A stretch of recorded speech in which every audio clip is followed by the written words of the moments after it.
Remember the 5th of November, gunpowder, treason, and patch notes? Yes, welcome along, everybody, to your latest dose of Football Ultimate Team podcasting goodness. We are Foot in Review, powered by footcoaching.com. My name is Dan Wimbush, otherwise known as Wimby. And as you can tell from the very top of this show, especially if you hail from the United Kingdom, it is the 5th of November as we record this. Welcome along to the show. I am joined by my main man, Shaq Attack. No Nath today. The authorities have suggested that me and Nath keep our distance from each other. You know, all we're doing is sniping one another when we're hosting the show together. So, you know, we're keeping our distance. You know, we get joint custody of Shaq. We rotate him every week.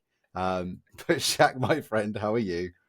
This is why you're the best in the business. That intro was amazing and sublime, and I just didn't even expect it. So yeah, well, it's good to have you back, Dan. It's good. Missed you last week on the Tuesday pod, but it was fun recording with Nate. So yeah, welcome back. Yeah, well done for not burning down the place while I was gone, guys. It was great. I mean, the cupboards were empty, and I found bottle caps everywhere. But other than that, you did a really nice job. So, you know, in all seriousness, thanks very much for stepping in.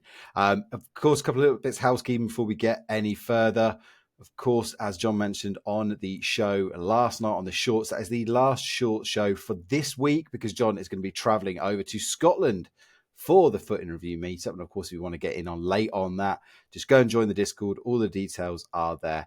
So I very much encourage you to do so. We'll return with another show over the weekend. I think I'm going to host it late Friday night, early Saturday morning. It certainly won't be released until Saturday anyway, so keep an eye out for that. But look, loads to come on this show. As mentioned, we have got patch notes. Title Update 4 is out. We're going to be talking about how to build fodder, whether EA are giving us, you know, a fair shot at it all. We've got the mailbag, we've got player in review, and so much more. But Shaq, should we start with title update number 4? Yeah, sure. Let's just give it a quick whirl. Yeah, well, we're not going to go into as much detail as we did when we did Title Update 3, because Title Update 3 was about 8 million pages long and felt like FC 25 2.0. This is a lot shorter, but the other thing as well is, as we record this on Wednesday, just ticked into afternoon UK time, the patch is already out. So, you know, there's no point in us discussing it too much, because by the time you listen to this, you will probably have heard exactly and had an experience for yourself what the patch is going to do. But for those of you who might be away from the console or your PC for a bit, here are the main changes. Gameplay made the following changes. Update AI attacking player logic when determining if a forward run should be made following a pass. So again, Shaq, increasing tweaks to the attacking AI. Again, I can't say that's anything but a good thing.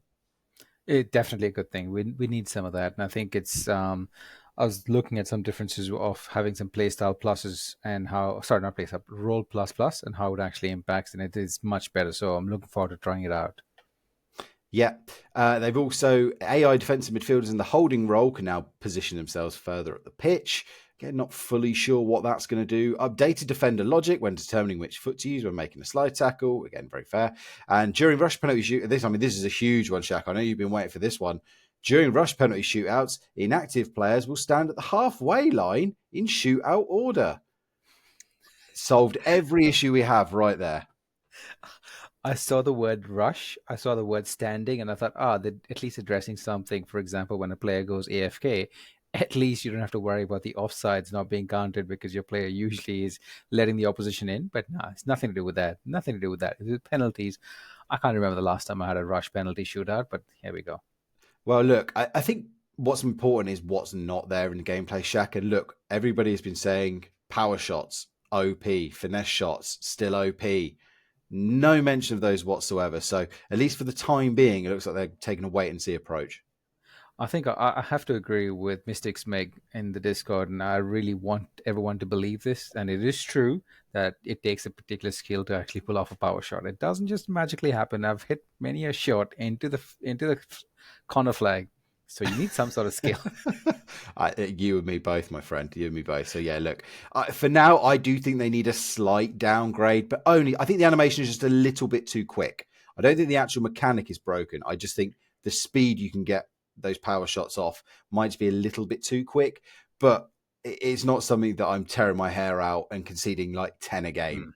For the time being, it's not game breaking for me. We'll run through some of the other issues that they've addressed. I'll pick out a few. This is a really not big one, but it's well needed.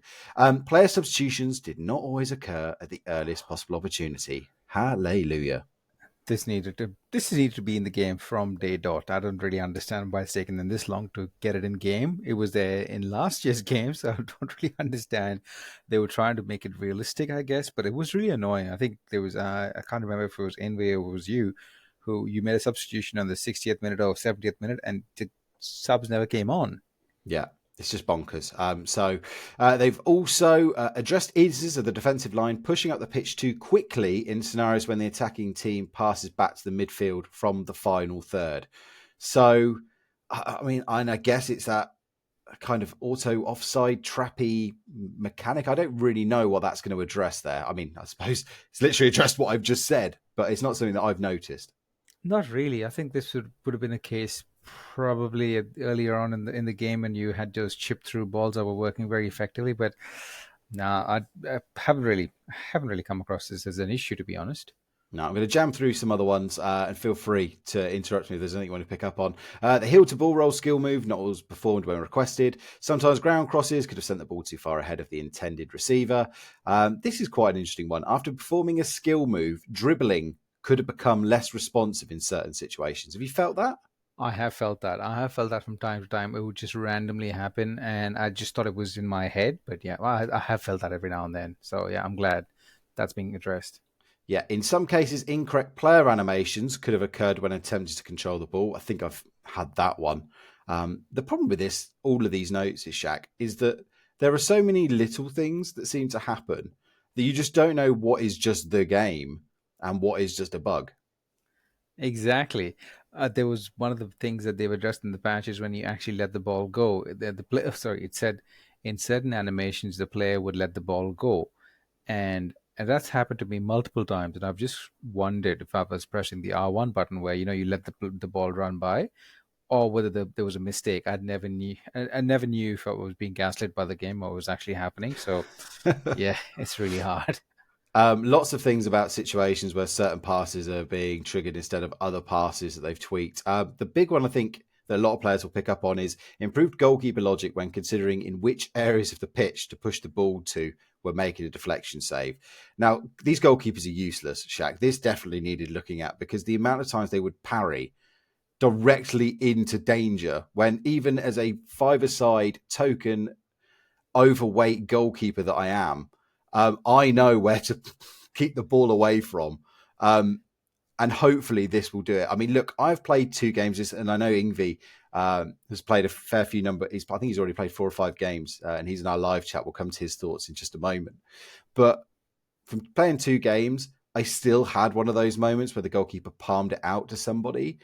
But generally, I thought there were 2 or 3 other instances where the goalkeeper was being a bit more sensible with where they put it. So, again, a bit of a watching brief, but very early signs are it might be slightly better.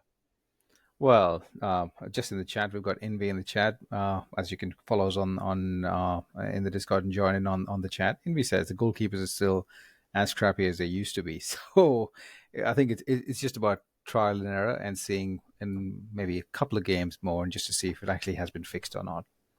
Yeah, they've also improved some referee logic, including a situation where the Russian goalkeeper made contact with the ball before the attacking player, and also when a foul occurred near the edge of the box.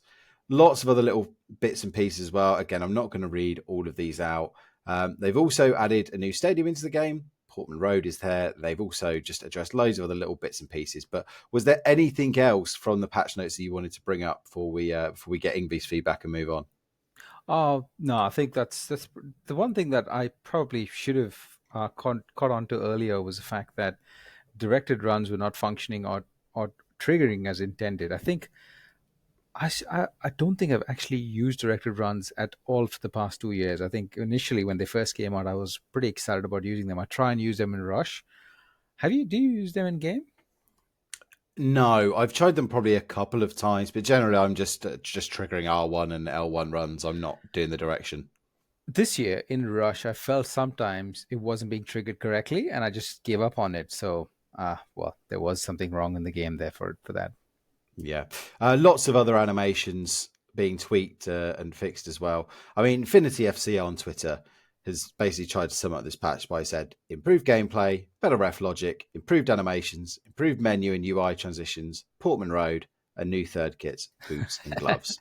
Nice. So look, I said I've played 2 games. I've not noticed a massive amount of difference. Maybe, as I said, I thought the goalkeepers were a little bit better. Ingvi, after playing through 4 games, said the patch is awful. Players are still static when attacking. Bounce backs are still there. A force field holding back players when sprinting is still there. He's just saying players taking extra touches when not needed, like when passes are supposed, and the same with shots. I have noticed that one. And again, I wasn't sure if that's just my gameplay. The amount of heavy touches and just needless touches that my defenders were taking did seem a little bit off to me, but I can't really say after 2 games whether that is that. But it's interesting that Ingvi brought that one up. He also says sometimes the game refused to let me do a lob pass and the pass just goes on the ground. Oh. Goalkeepers are still useless. He'll have to try a different goalkeeper, of course. So not the best impression so far from the King of the North, Mr. FIFA Database, Ingvi. We will, of course, continue to play over the next few days. And as mentioned, the patch is out. If you log on, by the time you listen to it, it will be a requested download. So you'll have a chance to take it yourself. But I mean, I think I was watching Matt HG Gamer very briefly just before we came on, Shaq. And I think one of his points was, and I think it might have been Nate, the foot accountant as well, being like, why is it taking them this long to fix subs being rolled on correctly? It's 6 weeks plus into this game cycle. That should have been done before the game was even out. Sometimes it just boggles my mind that when something is okay working in the previous title, how does it break in the new title? That's the part that really gets me. Yeah, just very strange. But look, go try it out for yourself, and we will report back. I'm going to bring up a little point in the mailbag here because I think it's going to form the bulk of what we're going to talk about here, Shaq. Mystic Smeg, which is just my favorite name in the Discord at the moment. Of course, join the Discord, absolutely free. You can submit your questions into our mailbag there, the best way to guarantee they get read out on the show. He's got a 2-part question. We'll go on to part 1 a little bit later, but part 2, is it harder to create fodder this year? Now, Shaq, I've seen lots of people unhappy and upset and frustrated saying, pack weight's rubbish, I can't do these SBCs, I can't afford to do this, I can't afford to do that. Where do you stand on just pack weight, creating fodder, and just that whole ecosystem this year? I can't for the life of me remember what is so different at this point this year as opposed to last year, because I don't really see many walkouts of my packs. I don't see, for example, if I complete a hero SBC or an icon, especially when with the icon SBC, I struggle completing the icon SBC, even though I haven't still yet done a single hero SBC.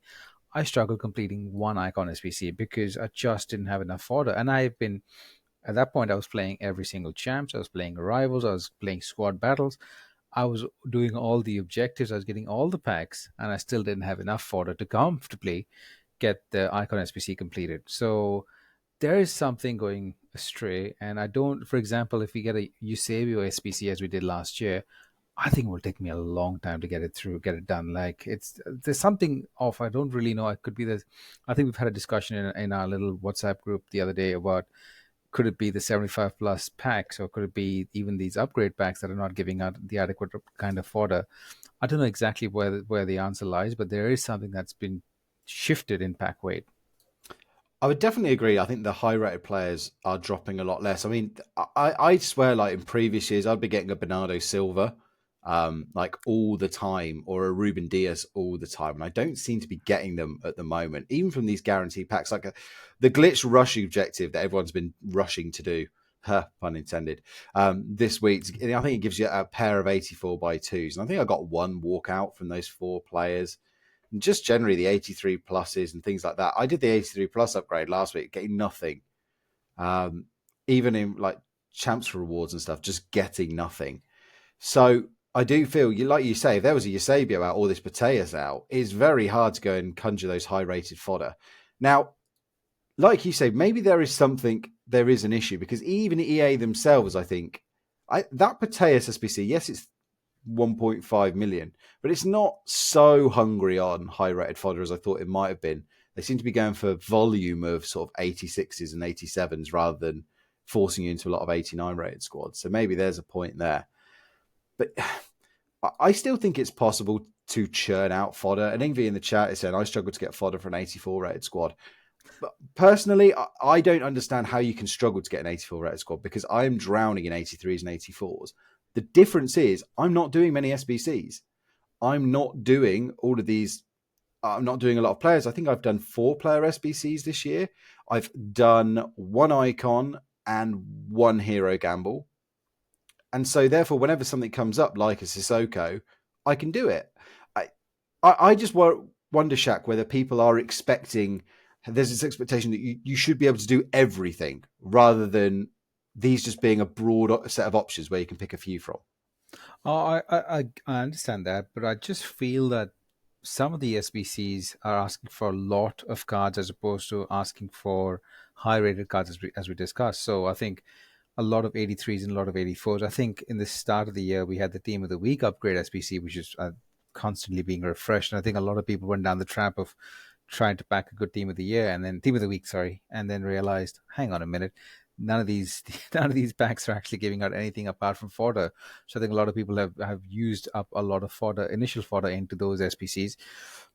I haven't engaged with every single SBC. I must admit, I have done a few SBCs here and there, like Ebony Salmon. I've done Sissoko. I've just randomly done Florian Thauvin, but I've not done every single SBC that's come my way. And I've engaged with as many packs as possible. In fact, I've even done the upgrade packs with the Premium League upgrade SBCs as well as the mixed upgrade SBCs.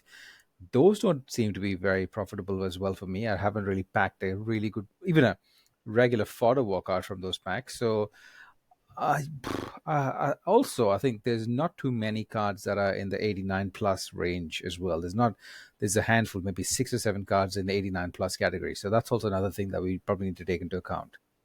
Yeah, I mean, if you look at the players that are 89 rated and above, so you've got Mapillon, Hegerberg, who I seem to run into a fair amount of times. Then you've got players that you just don't pack very often. So you don't get a Sophia Smith. You never get a Sophia Smith very often. Mo Salah, you definitely don't get very often. Van Dijk, you're certainly not going very often. Then you've got a few goalkeepers into Stegen, Allison, Donnarumma, who you do run into. I've had a couple of Odegaards. Lautaro Martinez, I don't seem to get very often. He's 89 rated this year as well. Thibaut Courtois. And then that's it. That is the 89s. And then, of course, you've got 90s. And, of course, you're not going to run into these very often. Like Sam Kerr is mythical in this game. Hansen, you're not going to get. Mateus, you're not going to get. De Bruyne and Kane, both of them are 30K. So suggesting that people do get them. And then, of course, it's a load of big hitters that you just don't see. Fiddy Jr., Bellingham, Bonmati, Haaland, Rodri, who you do see a bit, but he's still 91 rated. And, of course, Mbappe. So I think you're right. I think there is just a general lack of those players 89 rated and above. And even the 88s, there seems to be more meta 88s than usual this year with the likes of Rudiger in there. But then why don't we see the likes of Renard more often? Yeah, exactly. Not many Renards.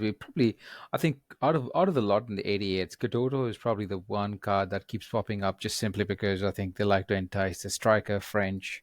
Even though you can see the silhouette of a woman there, you still think, oh, maybe it's Mbappe. So that's the one thing that I see on a lot of pack openings, but that's pretty much it. There's a distinct shortage of actual supply of fodder, and I think it could go down to the 75 plus packs. I think I really need to start looking at what you get from those 75 times 35 packs. I don't really think they give you many cards above maybe 86. There are so many. And okay, it was the same last year, but there are just so many cards now in that 80 to 84 rated range that I suppose it's hard for the algorithm to pay you out. But I think the other point, going back to the actual question in terms of generating fodder and what Ingvi was saying in the chat, is that EA have been really quite stingy with the upgrades this year. They haven't, we haven't had a player pick this year, which I find baffling considering we're 6 weeks into the game. Like, even if it's a 1 or 2 75 plus, why have we not had a single player pick this year? That's just weird. Again, even the upgrade they released this Monday morning, and bear in mind we're in November now, this 81 combo upgrade, where one is 81 and one is 77, and you need to turn in 10 gold cards for it. I mean, come on. got to give us something. I mean, that 83 triple upgrade wasn't even that great because you had to submit, I think, was it 3 or 4? 384s. 384s in there, yeah. And the amount of times, again, we in our little group chat and in our Discord, very few people were actually getting anything decent out of it. So EA do need to up their game on the upgrade front. I've talked about the problem with the League SBC. They either don't care or they've just deliberately made that libsud section just prohibitively expensive. Um, it costs you about 15 to 20k to do it, and then it's Yep. much more of a roll of the dice. The only way to effectively do it, in my opinion, if you want to preserve your coins, is to do the normal one, the mixed league upgrade. Mixed. Just farm that, and gradually over time, combined with doing that combo upgrade, you should eventually fall into some of those Libertadores and Sudamericana cards you need. And then when you've got maybe 2, then it's not that expensive, and you can do a run through that the Premium League for sort of 5 to 10k. And at the 5 to 10k range, you're going to make profit just off the couple of tradable packs alone, not even take into account the value that it will build in your club long term. So I think it is harder to generate. Sort of summing it up, I think it is harder to generate. I think EA have been just needlessly and bizarrely stingy with the upgrades this year. Again, there's been a few different things. I know we're going to talk a little bit about what's coming next because it relates a lot to icons. And the other beef is, where have the Icon SBCs been? And it looks like they're just around the corner if leaks are to be believed. But again, 6+ weeks into the game for those early access users, to not have a player pick, to not have a single Icon SBC, it's just weird. Yeah, exactly. I think, as you said, that it's just not, the whole cycle is become slightly more. It's much harder to get everything done. For example, we spoke about the League SBCs being an issue. Even you play Rivals, it's a lot of games to actually eventually get to your 15 wins or 12 wins. It takes you a while compared to, you could just get, you're not winning every other game. You're winning one in 3 games is what you're getting through to get through your 15 wins or 12 wins or whatever it is.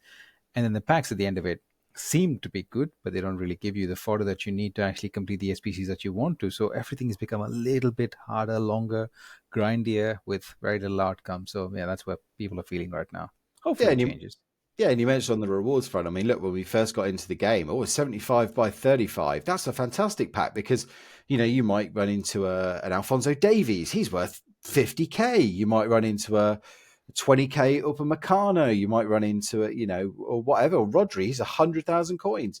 Now the golds have gone down and down and down and down to the point where, like you say, all you're looking for is high-rated fodder, really, and that does seem to be hard to come by. And these promo cards, they're unicorn eggs. They're like me down the gym. It's an idea rather than a reality. It just doesn't happen. So, something does need to change, and the amount of this will kind of lead a little bit into Smeg's other question. The amount of negativity around this game at the moment is very high, and look, we always get it. Every single title, someone will sit there and there'll be Reddit post after Reddit post of this is the worst game ever. Someone made a really good post in the FIFA Reddit this week, literally screen capping right back to FIFA 18 of people saying this is the worst game ever. And I'm not saying they can't get worse every year, but there is a lot every year of a game doesn't suit somebody, someone doesn't have form, and they go on a bit of a rant. So, but my overall point stands, Shaq. The amount of negativity from respected creators and people that have played this game for a long time, and even newer players to the game, there does seem something wrong that's going on with this ecosystem, whether it's menus, gameplay, combination of everything. Something feels off. Yeah, something feels off. I think it's exactly as you've mentioned as well in the past that EA is repeating the same sort of things year in, year out and expecting some magical difference. And in fact, they're making it harder for us to get to exactly the same point as we were last year, if that makes sense. In the sense, last year, roughly, if you go to the 5th of November 2023, I think we were quite engaged with the content. We were thinking, oh, it's going to get bigger and better. This year, they've just held back. and we're just wondering, oh, we're not even as good as we were last year. So what's going on here? And we're just waiting. We haven't, as you said, we haven't got a single Icon SBC that's out. Anything to engage us to actually do something with the game, or give us some fodder and say, these are some SBCs. Keep yourself busy. I mean, all EA has to do, in my opinion, give some good SBCs. Give out some fodder cards. It doesn't have to be magical like, the Vinny Juniors or the Mbappes. Just give fodder cards. Give an SBC that you can grind towards. Boom. That's it. That's all that's needed.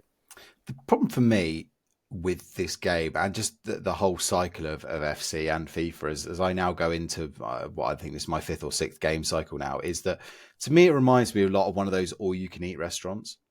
And it's like you go into the all-you-can-eat restaurant for the very first time, and suddenly it's like, oh, they've got this section, and then one day they take the open a curtain and there's another section. It's like, oh, they've added a whole new Chinese section you can go to. Great, fantastic. Next week they open another section. Oh, it's an Indian food section. Next week, Korean food, whatever. EA have been consistently opening curtains and giving us these new features year after year after year, and making things more promos, earlier Icon SBCs, Casino SBCs, bigger, massive store packs, evolutions, everything's come out. And I think it's now got to the stage where it's like almost like the fourth or fifth time you've gone back to this all-you-can-eat restaurant, and suddenly it's not novel anymore. Like, you're not just wowed because they've opened the curtain and there's a different type of food out there. Suddenly you're eating the food and going, is this quality, or should I just go to a dedicated Indian restaurant, dedicated Italian, and just have a speciality food that I know is going to be great? And it just feels like it's just all volume, and the lack of quality care and the lack of feedback that EA take on from the users is just starting to become more and more obvious, because people are just not being distracted enough by the next shiny toy, or I said the next dish on the menu. Exactly. I think you've put it perfectly there. The only caveat to that is that EA is the only all-you-can-eat restaurant that we have in our town. Yes. That's our problem.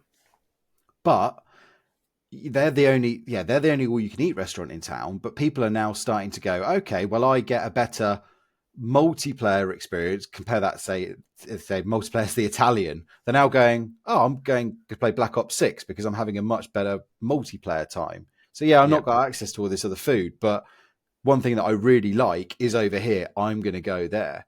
I mean, we've talked about it before. The amount of active transfers, the amount of active players on the game does just seem a bit low. Now, EA will counter that. I think they've just released their second quarter report, and I noticed some of the remarks coming out hyping up Rush and the amount of game time people have been spending. But again, Rush is an absolute dumpster fire at the moment. And it's just that, again, they've literally just told you, oh, go and eat over there. But it's a bunch of moldy pizzas. As soon as you get up close, you're like, no, there's a mouse running across that pizza. I don't think I'm going to eat that. And that's what happens when you go into Rush, because literally at the moment, you go into Rush, half the people aren't playing, half the people are just running off the pitch, other people don't want to pass to you. And even if you did get a group of your mates together, good luck finding like a competitive, fun game. It's just, and are they addressing it? Have they come out to the community and said, oh, we realized there was a mouse running across your pizza, but we're going to change that for a nice fresh one? It's like, no, it's just like, well, if you don't want to eat the pizza, don't eat it. As Ingvi says in the chat as well, Moments has done it as well already. I noticed this the other day. I went into Moments thinking, oh, new season. Are we going to have like a chance to get some new stars? Maybe there'll be a pack. No, absolutely nothing. You can't even earn any new stars because there's literally nothing has been added whatsoever. So that's going the same way as the events tab. We've talked about it before. Draft is just exactly the same as it's always been. The lack of care is astonishing. And I praise the gameplay devs that work on things like Rush. And I think he came out on social media talking about how he pitched the idea and had to fight for it. And he was really pleased with how it came out. I'm sure he really is. But I bet that developer, I don't want to put words in his mouth. He's more than welcome to come on this show. But my suspicion is that developer sits there and I bet his heart aches seeing the way people talk about Rush now, because I bet if he had the resources and the time and the development team to be able to go into Rush and have a vote kick feature, to have a ranked ladder feature, I bet he would love to do, or she as well, whoever is on that team, they would love to make that mode better. But my massive suspicion is that EA are probably like, we haven't got time for that. At the moment, we're still trying to fix subs not coming on time. So that can wait down the line. Exactly, exactly. I think from a neutral perspective, when the game first came out, and I had a couple of couch plays with a couple of friends of mine, and we played Rush. They saw Rushmore for the first time. These are people that played FIFA all the way from FIFA 94, so they have a lot of interest in FIFA, but they dropped out over the past couple of years due to a whole variety of reasons from EA. But the Rush mode really interested them. They were like, "Oh, this is really cool," and blah blah blah. And one of them wanted to just jump on and have a gander at playing the Rush mode, and he said, "Should I just buy the game to get into the Rush mode?" And I just said, "Don't bother. If that's what you're in for, don't bother." And that's the truth. That was the honest truth. That's literally, I had an opportunity to get some. They had an opportunity to get some more new customers. It's not going to happen, and they couldn't care less, because how much is Rush actually providing them from a revenue perspective? They've done the early introduction where we all got excited about it. We had that buzz of adrenaline when it first came out, when we first used it, and yeah, from here on in, we could have a new and improved Rush mode next year. But that's the best we can hope for. Yeah, look, and we've just spent 15, 20 minutes picking apart some things that we don't like. But I'm still playing this game and I'm still having a fairly decent experience. But to say that I'm having a decent experience, it's that glass half full, glass half empty stuff. Or actually, in this case, probably, I don't know, glass 3/4 empty. I could look at the positive things of this game and the great community it's brought me into and the fun I have at certain times of this game. Yeah. That doesn't excuse all the rubbish times. That doesn't excuse the lame gameplay, the server glitches, the speed up lag, the bugs everywhere, the awful pack weight, the predatory practices around packs. None of that is excused just because I'm having a nice, I might have a nice session of Rivals playing co-op with you or Nath or something, or on my own and have a good.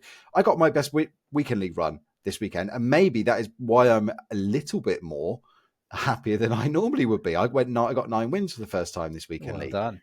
Thank you very much. But the main enjoyment of that weekend league run wasn't getting 9 wins. It was using Reading's Sam Smith up front. I had Sam Smith up front, 84 rated with Power Shot Plus, and he got about, I don't know, he must have got like 25, 30 goals for me, at least. And to me, that is what Ultimate Team is all about. The idea of having a Reading player. I had 2 Reading players in there because I had Mbenge playing in the defence as well. That is what I've always wanted from this game mode. So that will, again, it's a bit like go back to the all-you-can-eat analogy. It's like I've got a couple of dishes that I really like on my plate, but I can still look over my shoulder and see that mouse running across the pizza and being like, well, I wish I could eat that, but that's terrible. I can't eat that. So a lot needs to change. And it's so, over-egging a bit, but it is heartbreaking to see some of these creators who genuinely want to enjoy this game suffering. Like Nick Run the Foot Market is a guy I massively respect and his opinions on this, because he's not. So a lot of people will dismiss him as just being a rant guy, or Nick's made another rant video or whatever. If you actually listen to what he's got to say and stay on his streams for any amount of time, he logically breaks it down, and he is so desperate to enjoy this game. Now, are there people that are going too far on the negativity front? Yes. And Inception, to me, is one of those. Not because what Inception says isn't largely correct, because, again, here's someone that breaks it down in great detail. You can tell he's done his research. He's well thought out, logical, and I've got no problem. And everyone is entitled to their own opinion, by the way. I'm not having a go at him for that. But I just think his attitude at the moment, and he's saying this openly in his videos, is I'm not playing this game for anything other than making content for my YouTube channel. And I find that, as a viewer, quite sad, because he's, in so many words, he's calling people that still willingly play the game on console to be, he says he feels sorry for us, but he's also, basically saying, how on earth can you do this? I don't want to say he's calling us all morons or idiots, but that's the insinuation. He's like, I don't understand how anyone can stay sane playing the game on new gen on console because of how it is. And to me, that's when it goes too far, because it's like, you need to have some sort of a positive approach to it. And I just get turned off personally by listening to a guy that's openly pretty much sitting there saying, I'm doing this just to make a living, which he's entitled to do. I get it. But as a viewer, it's a turn off. Exactly. I think normally we've discussed Inception's videos before as well, and I think we were equally quite decent fans of his in the sense that he speaks the truth. He speaks well about what the problems are. But I think going down the same journey, we're 6 weeks into the game. Going down, this is his second or third rant video, and I think one of the things in the Discord was brought up the fact that straight after the rant video was best new meta evolutions or best new blah blah blah and best new better formation. So it just that's the part that really is infuriating. Where yes, we get what you're trying to do, but then don't just come back and then say, "Ah, this is the meta thing to do in the game," or "This is what you can do in the game," when you don't really care about it in all sense.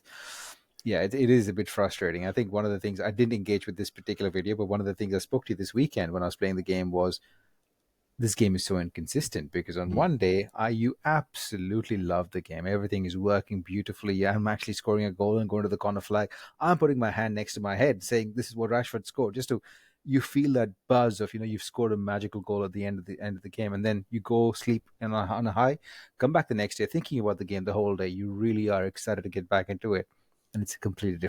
completely different game, and that's the part that gets me every single Yeah. week. And this is what I mean. Inception makes some great points because in his latest video, he talks about the fact that this isn't just one game. This is 10 games in one because you just never know which version you're going to get from day to day. So look, again, please don't get it twisted. I'm sure he's not going to listen to this, but if this somehow reaches you, Inception, I'm absolutely happy to have a wider conversation because he's a guy I massively respect from the way he picks apart the game. And, he's been banging the drum about things like inconsistent gameplay long before other people picked up on it. But I guess almost just from a personal level, like I respect the fact that he's got a family, a career, and a life, and doing FC25 content supports that. And look, we all have jobs and tasks we do in our daily lives that we don't love, but I just wish for his sake that he would get into more of a space where he could enjoy something. So, and whether that is, I think he talked about himself, whether that was talking more about football videos. We're going off on a massive tangent now, but and so I'm gonna wrap up the stuff because I don't want this to be seen like I'm beefing against him. No, not at all. I think, look, if we didn't, if we were not genuine fans of his, we wouldn't even be discussing him Mm. at all. It's just that we do respect what he has to provide, what he has to say. We do respect it massively. It's just that there's a time and a place, and sometimes over egging the pudding is never good. That's all. That's all I have to say on that topic. Very well said. Very well said, my friend. So yeah. Anyway, belatedly going back to the other part of Smoke's question, he says, "I'm curious what depth do you personally use on your main tactic? What do you feel your opponents use most often? Do you feel depth and aggression on the auto offside is balanced?" I use 71 depth. This whole year I've used 71 depth to my own detriment, or I don't really know anymore. It works for me. I'm too scared to change. I know you said that you used 95 depth, if I'm not mistaken, and you didn't really find too much of a negative impact on that. I'm too scared to go back to 50. I'm too scared to go up to 90. So I'm stuck at 70. It seems to 71. It seems to be working for me. Yeah, that's my take at least. Yeah, as mentioned, I did move up to 95 this week just to try it because I was just like, well, I may as well try it. I moved up from 50 to 95. And my weekend experience was that I was able to overwhelm a lot more players. Mm. There was no real drawback. It's not like my players were absolutely knackered. They were all perfectly fine and within usable parameters. So I had no problem with it. And I said I got my best weekend league result. Now, are the two linked? Again, it's very too early to tell after one weekend league. But as I said, there were certainly no drawbacks. All I will say is that when I did face somebody of a higher quality, I did get taken apart.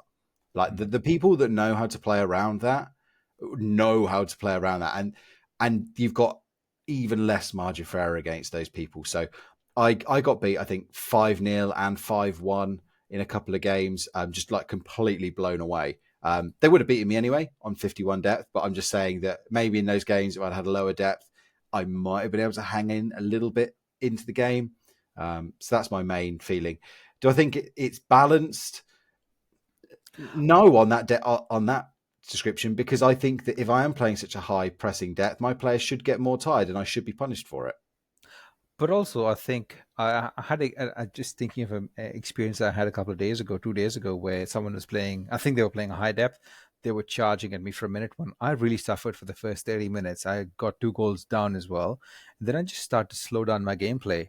And then all I had to do was just ping a pass to the right person. And before you know it, I won the game 7-2.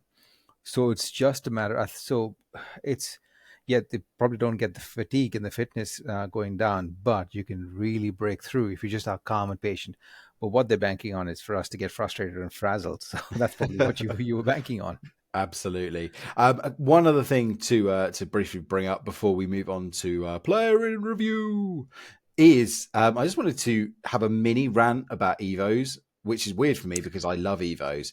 This 100k Evo that came out the other day, there was a lot of discussion in the Discord about this is too expensive.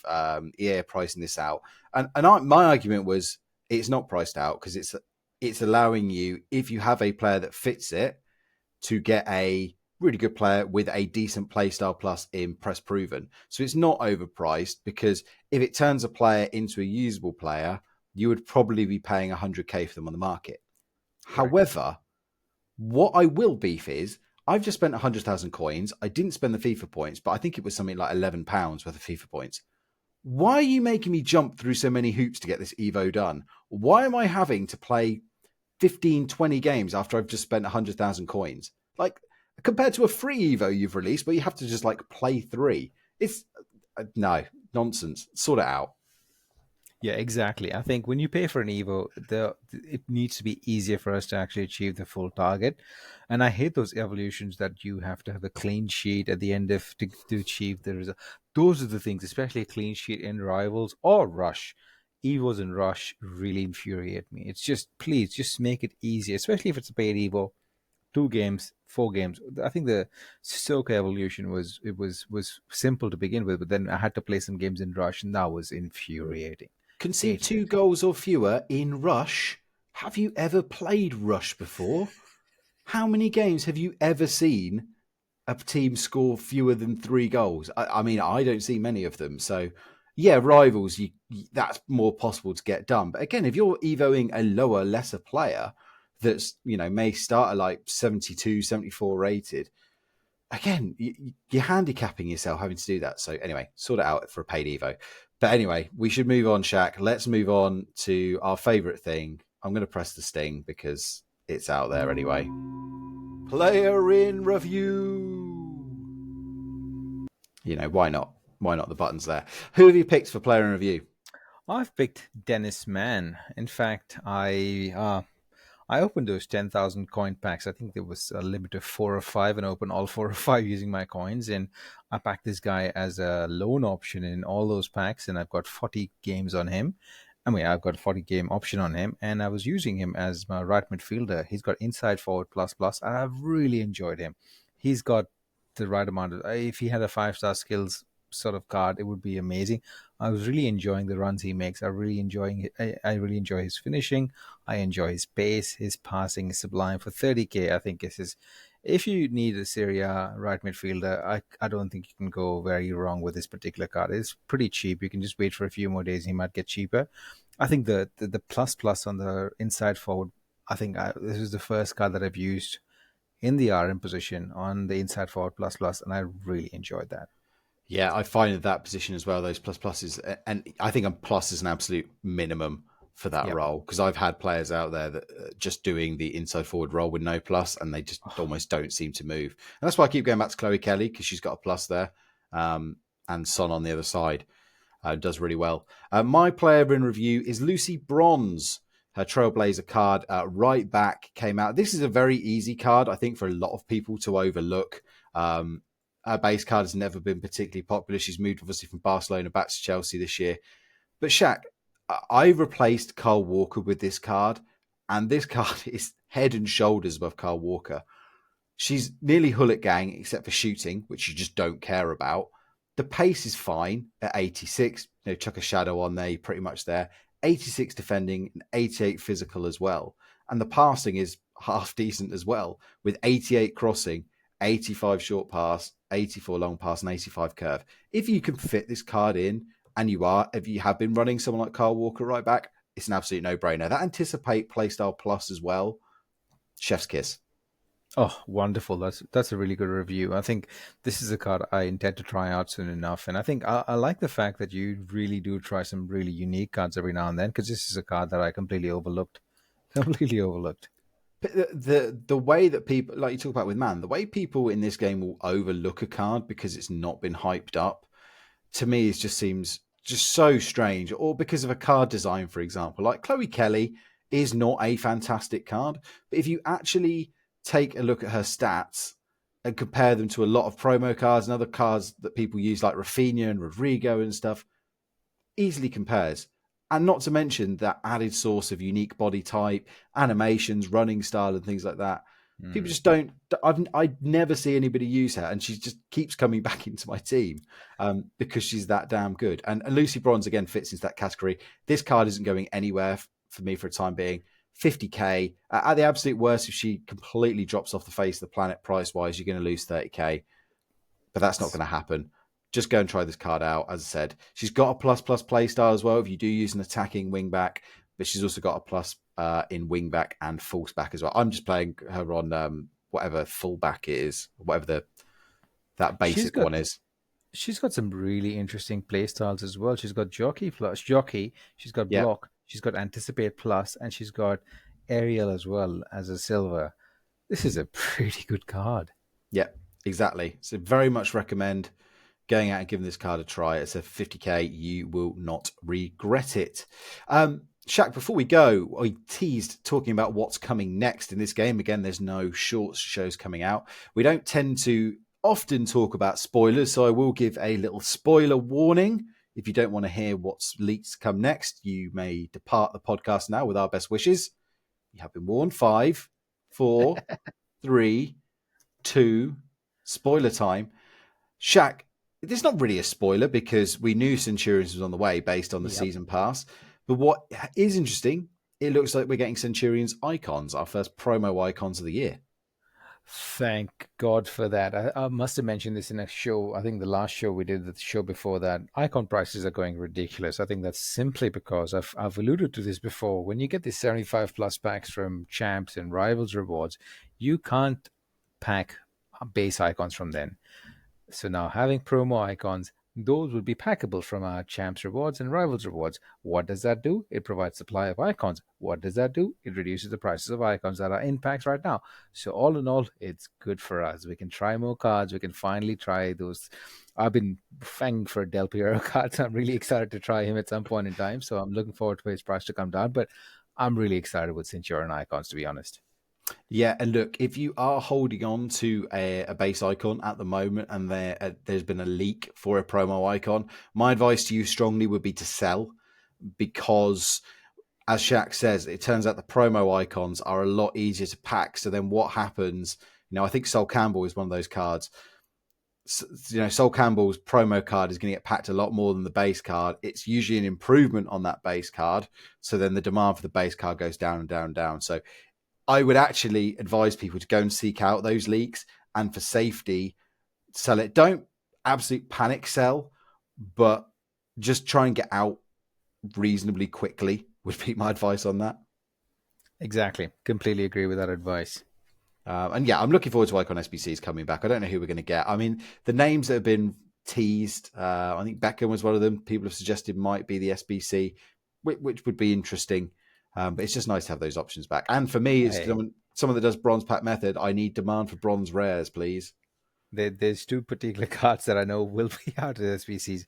One of them might be a Lord Drop. The other one, have a guess at who else it could be. It could be, there's a striker from Argentina. Oh, no, not Crespo. It could be Crespo. Nobody wants that.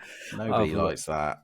I'm talking from the place of spending all my fodder on an Icon SBC and back in Crespo, so I have the right to be salty. So, yeah, you do have my sympathies, my friend. You do have my sympathies. But look, that is just about going to wrap up today's show. Again, a big thank you to everyone who's joined in. Thank you for those in the live chat, including Ingvi. Again, if you're in the Discord, you get access to it. Look, if you are frustrated and you want to get better at this game, I can testify hand on heart. Where's my heart? It's somewhere around here. From first-hand experience, go speak to the team at Foot Coaching.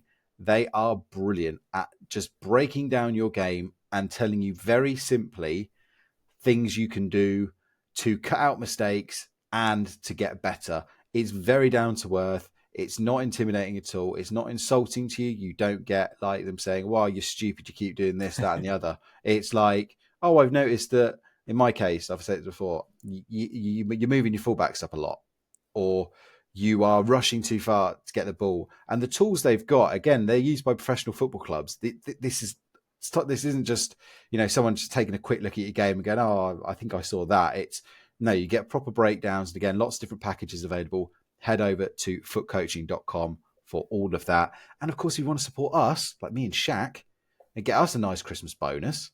I mean, yes. John hasn't even said we're getting a Christmas bonus, and we've never got a Christmas bonus, but I planted the seed here. If we get like 100 new patrons, maybe he'll give us, or at least let us outside, Shaq. That's exactly he right. might give us the code to our shackles. We can finally touch some grass. Indeed.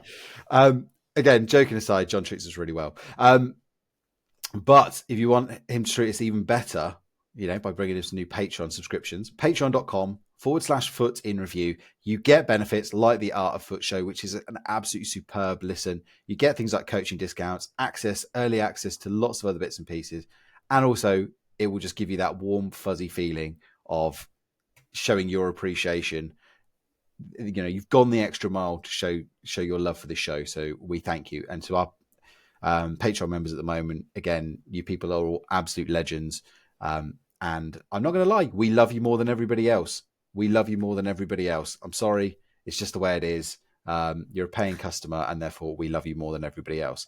Not that we don't love people, but I'm sorry. I'm gonna show love to those people that go the extra mile. That is just how it is.